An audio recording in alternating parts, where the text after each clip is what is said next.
গর্ভগীতা শ্রবণ করা গর্ভবতী মহিলাদের জন্য অত্যন্ত জরুরি। যে শিশু মাতৃগর্ভে বসে গর্ভগীতা শ্রবণ করে জ্ঞানী ও সংস্কৃতি মনস্ক হয় বলে গীতায় বর্ণিত আছে। এই গর্ভগীতা সম্পর্কে বিশদে জেনে নেওয়া যাক। গর্ভগীতা একটি চমকপ্রদ গ্রন্থ। এতে সম্পূর্ণ জ্ঞান রয়েছে।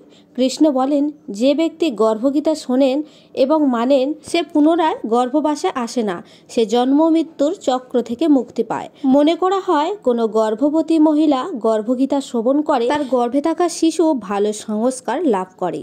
জন্মানোর পর সে আদর্শ জীবন কাটায়। গর্ভগীতায় কৃষ্ণ ও অর্জুনের কথোপকথনে কি জানা যায় তা আজ জেনে নেওয়া যাক। অর্জুন বললেন, হে কৃষ্ণ, কোন দোষের কারণে প্রাণী গর্ভাবাসে আসে? জন্মানোর পর সে নানান রোগে গ্রস্ত হয়, তারপর মৃত্যু হয়। কোন কর্মফলের কারণে ব্যক্তির জন্ম মৃত্যুর চক্র থেকে মুক্তি পায়?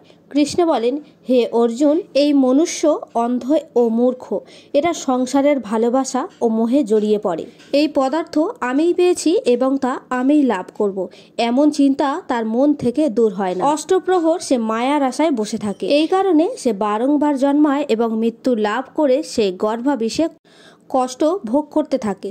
সব শুনে অর্জুনের মনে প্রশ্ন জন্মায় এবং তিনি কৃষ্ণকে জিজ্ঞাসা করলেন যে এই মন তো আপন চালে চলতে থাকা হাতির মতো, তৃষ্ণায়ের শক্তি। এই মন পঞ্চ ইন্দ্রিয়ের বশবর্তী। কাম, ক্রোধ, লোভ, মোহ, অহংকার, এই পাঁচটির মধ্যে অহংকার সবচেয়ে শক্তিশালী। তাহলে কিভাবে মনকে নিজের নিয়ন্ত্রণে রাখা যায়? কৃষ্ণ বলেন, এই মন অবশ্যই হাতির মতো, তৃষ্ণা এর শক্তি, মন পঞ্চ ইন্দ্রিয়ের নিয়ন্ত্রণে, অহংকার এদের মধ্যে সবচেয়ে শ্রেষ্ঠ। অর্জুন, হাতিকে যেভাবে নিয়ন্ত্রণে রাখা যায় তেমনি মনরূপী হাতিকে নিয়ন্ত্রণে রাখার জন্য জ্ঞানরূপী অঙ্কুশ দরকার। অহংকারের ফলে জীবন নরকে পর্যাবেষ্টিত হয়। অর্জুন বললেন, হে কৃষ্ণ, তোমার নাম কীর্তন করতে করতে বনে জঙ্গলে ঘুরে বেড়ায় বৈরাগী হয়, একটি ধর্ম পালন করে, এদের কিভাবে চেনা যায়? বৈষ্ণবরা কে? কৃষ্ণ বললেন, হে অর্জুন, একদল শুধু আমার জন্যই বনে জঙ্গলে ঘুরে বেড়ায়, তারা সন্ন্যাসী। আর একদল মাথায় জটা বেঁধে এবং শরীরে ভস্য লাগায়। এদের মধ্যে আমার বাস নেই, কারণ এদের মধ্যে অহংকার রয়েছে। এদের জন্য আমার দর্শন দুর্লভ। অর্জুন বললেন, কোন পাপের জন্য স্ত্রীর মৃত্যু হয়ে যায়? কোন পাপের জন্য পুত্র মারা যায়? কোন পাপের কারণে নপুংসক হয় ব্যক্তি? কৃষ্ণ জানান, যে কারো কাছ থেকে ঋণ নিয়ে তা শোধ করে না, তার স্ত্রীর মৃত্যু হয়। আবার যে অন্যের জিনিস আত্মসাৎ করে নেয়, তার পুত্রের মৃত্যু হয়। যে কাউকে প্রতিশ্রুতি দিয়েও সময়ের মধ্যে সেই ব্যক্তির কাজ করে দেয় না, সে নপুংসক হয়। এগুলি অনেক বর্বর পাপ। অর্জুন বলল, কোন পাপের কারণে মনুষ্য সর্বদা রোগী থাকে? কোন পাপের কারণে গাধা হয়ে জন্মায়? স্ত্রী ও টাট্টুর জন্ম কেন হয়? কোন পাপের কারণে বেড়ালের জন্ম হয়?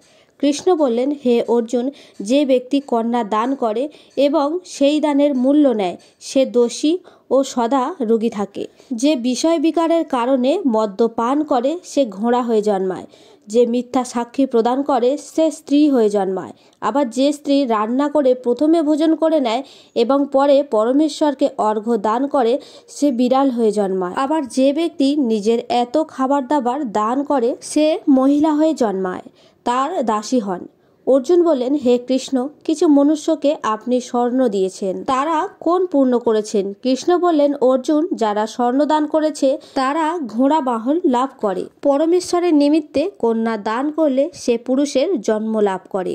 এরপর অর্জুন জিজ্ঞাসা করলেন যে কোন পুরুষের বিচিত্র দেহ থাকে, তারা কোন পুণ্য করে? কারো কারো বাড়িতে সম্পত্তি আছে, কেউ আবার বিদ্বান, তারা কোন পুণ্য করেছেন?